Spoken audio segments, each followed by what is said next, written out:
So after tracing a paper pattern underneath for the area that has the completes the bend from the roll pan around to the bottom of the fender, and to create a flange that's recessed, I went ahead and, like I said, cut this paper pattern based on that opening. And now what I did was I put a step in it using the bead roller and my stepping dies. And what I'll do now is I'll trim this off right about here. And the reason I didn't actually trim that out first is that to kind of leave it attached to a larger piece of material for the stepper to work effectively. Otherwise, that small rim would just fold up.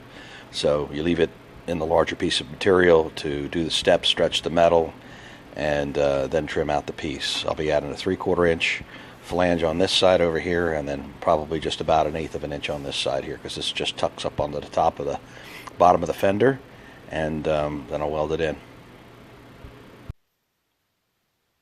Okay, so here's the finished piece. It's all trimmed out. I had to do a little shrinking and stretching to get it to comply a little bit better with the pattern, because this is a really tight radius, and the dies being what they are, trying to turn the corner with two big flat dies sometimes doesn't work out. There's a minimum radius you can get cleanly.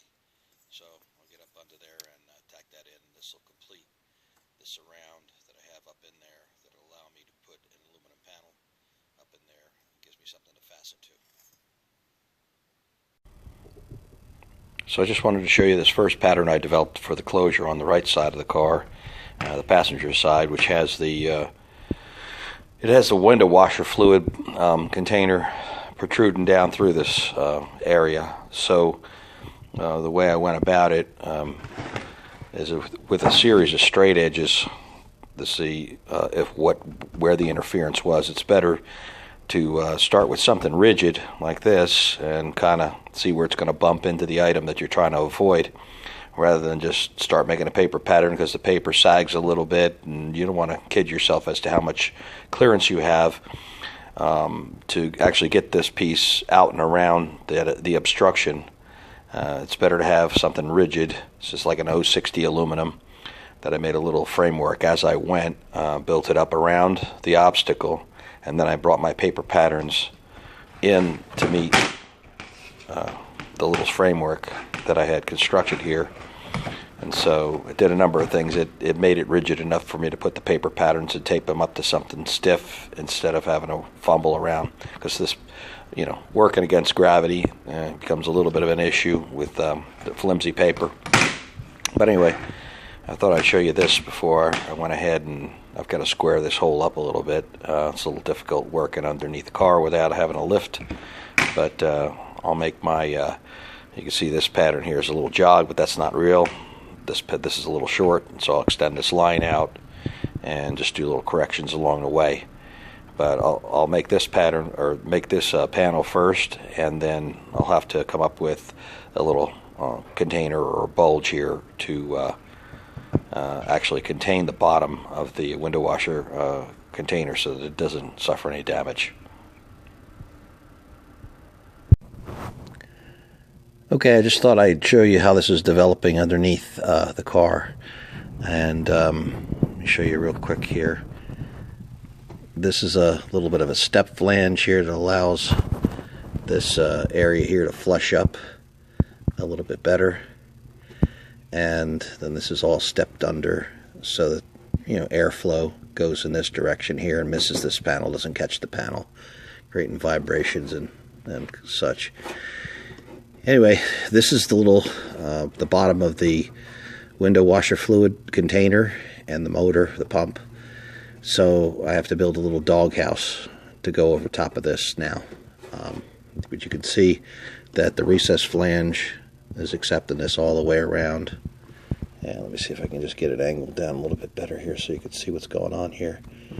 So it's closed up all the way to there. This also makes this whole structure rigid now, because there's a rigid flange behind there that both pieces are tied into, so that stiffens this whole thing up, keeps it from flopping around.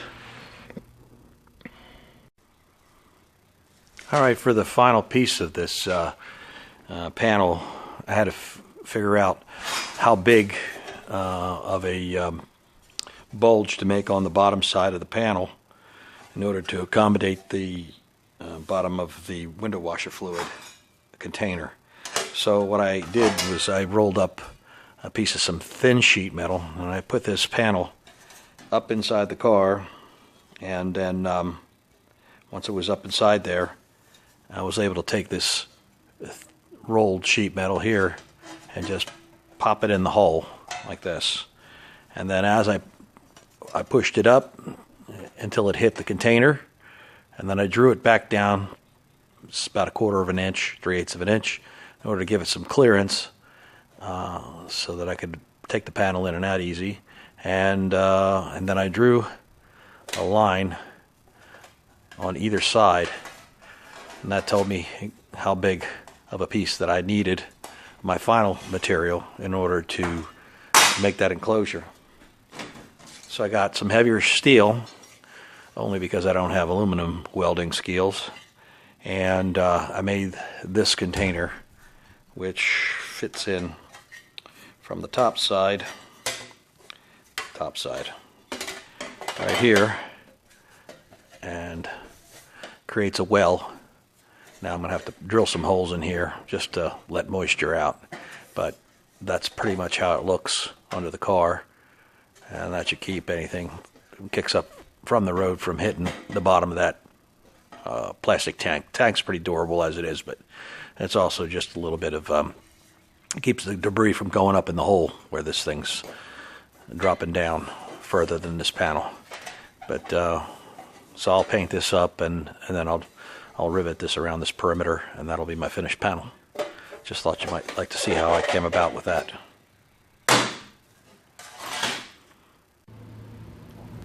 I just thought I'd show you what it looks like, this panel, this closure panel, up underneath here in the final fit, before I take it back off. And it's going to be painted out black, so this is the only opportunity you're really going to be able to see how this all fits together. So everything's nicely closed up from this end over to the radiator core support, and where these clecos are eventually for the final install will go in with these tech screws. Anyway, that's how it all fit up in the end. So I got the fender off the car, and what I'm doing now is I went ahead and folded this edge over. That's where the door gap is, and also I'm going around on the seams and shining a light through the back side of the seams to see if I've got any pinholes, and then I'm welding up the pinholes and things that I couldn't access while I was on the car, like this front flange. I'm completely welding that up and getting that all secure, grinding that off, but just working the back sides of all these seams and just giving a little tune up. And I'll have to go back on the car and see if that door gap looks okay, or if that's going to require some extra work. But it's all part of the process. On and off, on and off, on and off. Luckily, this is not as heavy as the quarter panels were, so it's not as difficult to handle this piece. But that's where it sits right now. Get it back on the car.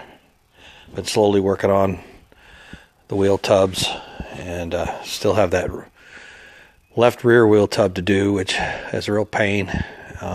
Avoiding that like the plague, but got to get in there and get that done, get that taken care of. Then once this fender's back on, I can start moving on to other things. Okay, so this is the other side completed. I'm going to drag you through the whole process again. The only difference on this side is it doesn't have a little clearance bubble for anything. There's nothing sticking down like the windshield washer fluid bottle on the other side. So this side's tidied up, and go on to the next project. So ordinarily, the front of this rocker, or excuse me, the front of this pinch weld over here, see how it's rounded over? You see how the plastic comes out and it's squarish. This is the inner fender tub, the bottom piece that goes and covers the frame. Normally on the Challenger, there's a plastic rocker cover. It's a black plastic rocker cover that comes all the way down and covers the pinch weld too. So you don't see any of this stuff here. So what I have to do here is I'm just going to add a piece to kind of square this up to the front of the pinch weld. Lots of little knickknacks, but I got to do this side and the other side.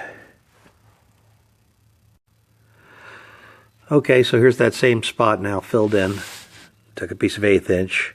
This is for the other side, and filled in that little round over corner there. Squared it up a little bit, and it covers a little exposed area of that underneath piece of rubber material that mates up with the inner fender tub.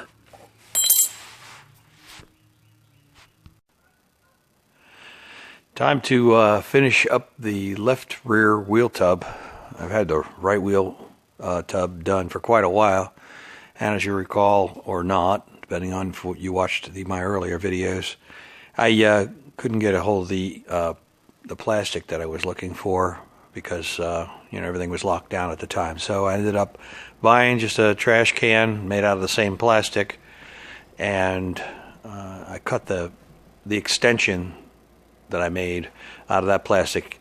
Now it's pretty thin stuff, and it worked pretty well, and it's a very small piece that I had to add, not large pieces like I had to do with the front wheel inner tubs. So I was going to just go ahead and use the stuff that I had just bought for the front wheel tubs to finish out the left side wheel tub over here, but I decided to use the same material. That would be the trash can material, based on the fact that it's a little bit thinner, and it's a little easier to bend. If you could see on this one over here, there's some 90-degree bends where it takes a little jog here, and there's also some places where it has to conform over here.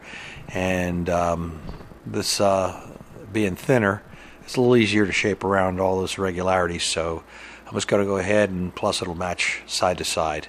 And finish it up with this material here. Also, I just wanted to say that the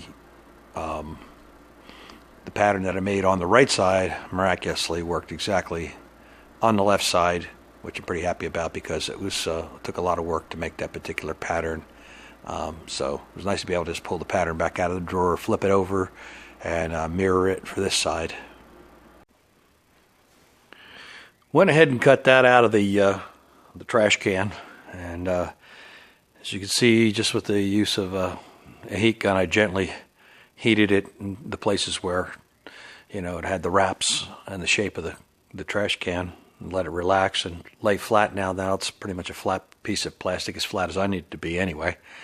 And so now I'll put it up inside and tape it up into position. I also have to make some creases, so I'll just fold them into sheet metal brake where it does those little undulations, and go on from there. I just thought I'd show you what this piece looks like, just clecoed in. I'll be pulling it back out with the inner fender tub and riveting both pieces together. There's no reason for me to set it back in the car until after the paint work and body work is done. So this is the last time this will be back in the car. So just thought I'd show you it before I pulled it out. And that is the last inner fender tub that has to be worked on.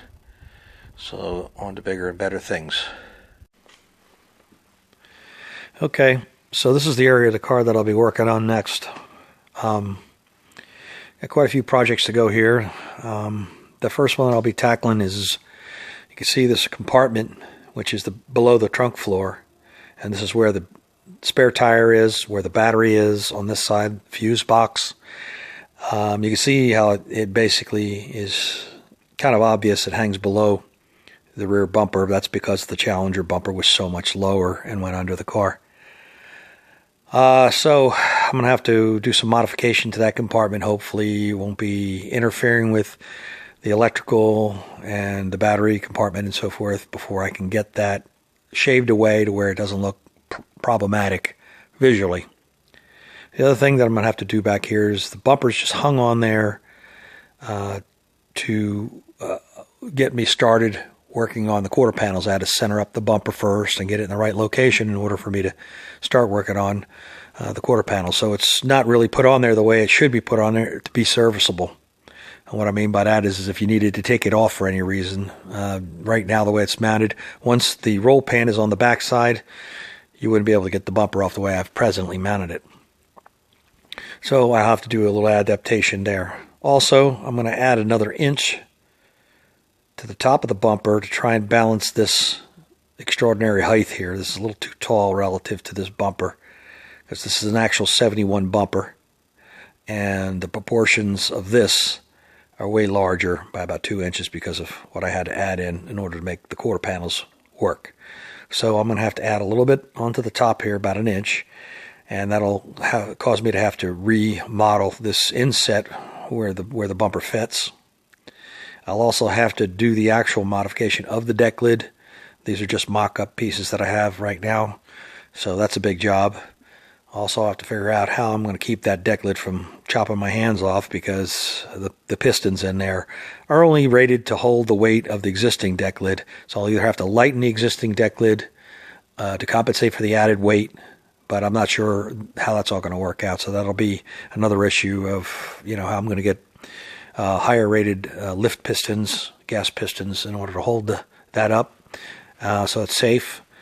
And then, like I said, I have to create bracketry and a mounting system for the bumpers so that if you should need to take the bumper off for any reason, that you can get it off without disturbing any of the bodywork. I don't know what that occasion would be, but it's just something you have to be practical about. Things like how do you get that bulb out to change that bulb and that sort of thing. You start welding things up and you find out that, oh, gee, I can't get to that anymore. So a lot of considerations there. So that's where I'm headed next. Thanks for watching.